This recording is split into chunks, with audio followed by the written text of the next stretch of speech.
Ha? Lagi siya mereka deh. Dito. Padala ko mo ko. Padala ko sa primo dali. Padala.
So yan tol, magandang araw po sa ating lahat tol. Nandito po tayo ngayon na sa area no, kung saan kagabi mga tol, hindi po ako nakatulog nung isang gabi no, dahil nag-call yung mga bandido sa akin kasi yung matanda na binilin ko si boss yung doon, tumawag sa akin tapos inagaw ng mga bandido yung cellphone niya. Tapos sabi ng bandido na papatayin daw nila si Boss Jong at saka yung matanda. Langya talaga yung mga bandido tol. Pinatay nila yung matanda, yung nagbantay kay Boss Jong no. Dinamay nila yung matanda. Tinawagan ako nila tol, kaya dali kong pumunta dito para makuha natin si Boss Jong at saka yung matanda. Pero bigo tayo tol dahil yung matanda tol hindi natin naabutan doon sa may kanyang bahay no, at saka si Boss Jong wala na doon. Kaya may isang bandido ako na sinundan kagabi. Dito ang location niya tol, pabalik doon sa kampo kung saan nandun si SJ dati binihag no. Doon sila pabalik sa may sa may kampo. So ang plano ko pagkatapos ng kasal ko tol ay dalawin si SJ sa ospital no. Kaya lang nabigo tayo tol dahil tumawag yung mga bandido na hawak daw nila si Boss Jong at saka dalhin daw nila doon sa ama ni Boss Jong no, para ang ama daw ni Boss Jong yung papatay sa kanya. So hindi tayo papayag tol na ganuhin nila yung si Boss Jong no. Hindi tayo papayag, masakit tol sa atin tol kahit hindi natin kadugo si Boss Jong tol, pero naawa din ako sa kanya dahil tumawag yung maestro tol, yung principal sa eskwelahan, kasi nag-enroll na doon yung asawa ko tol, tapos hanggang ngayon hindi pa nakapasok tol. Kaya sana hindi tayo mahuli sa ating pagpunta kay Boss Jong para mauwi natin kaagad at saka makapag-aral no. So patuloy tayo ngayon dahil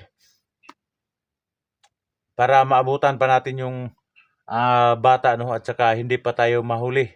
Baka papatayin na ng sarili niyang anak. So patuloy tayo tol sa ating misyon. Kasi marami pa tayong gagawing misyon tol. Si Mikoy pa, yung misyon natin kay Mikoy, tutulungan natin si Mikoy no, para maligtas. Sana magtagumpay tayo sa misyon natin dito kay Boss Jong, para isunod naman natin po sa pagligtas si Mikoy Adventure. Marami yung viewers na nagsabi sa akin na tulungan ko daw si at saka si Mikoy no. So patuloy tayo ngayon pagkatapos nito tol sa mission natin kay Boss Jong. Si Mikoy naman po yung tutulungan natin. So patuloy tayo tol.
hayop talaga itong mga bandido na to. Hindi talaga nila tinatandaan tong area na to. No?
Tumawag yung commander.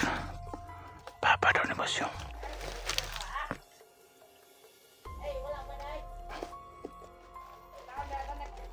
Papa ni boss yung. Tumawag na ang papa ni boss yung.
Ayo, ayo, ayo.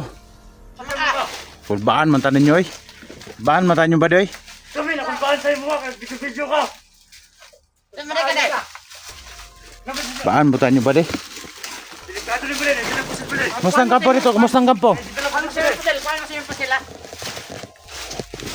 Jangan, Bade. Dito ka, Bade. Dito, Bade. Dito ka, Bade. Pantay mo. Dito mo, Bade. Kumusta ang kampo rito? Kita. Ha? Tarakin siya mereka, Day. Kita dito, pumunta lang sa mukha mo. Ipadala kong Suprema dali. Ipadala. Tayo, tayo. Ipadala kong Suprema dali. Ay, tayo.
Basta-basta maniwala ka agad. Muntik na tayo mahuli.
May mga bandito.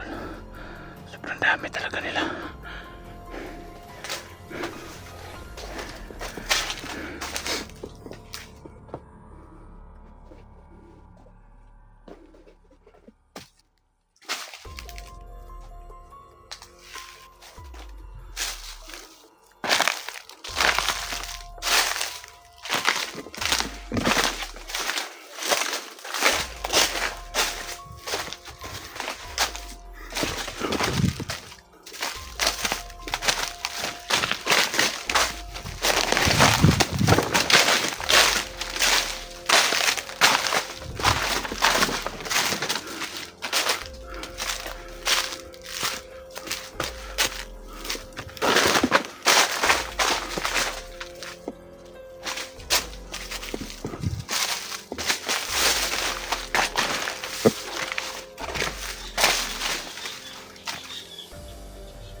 Malapit na tayo sa kampo.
Ito yung sinasabi nila kagabi na dito ko daw puntahan yung bata kung interesado daw ako kay Boss Jong.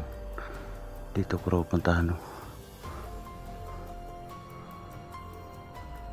Pero hindi tayo magtiwala kagad tol, baka patibong tong gamit nila para mabiyag nila tayo.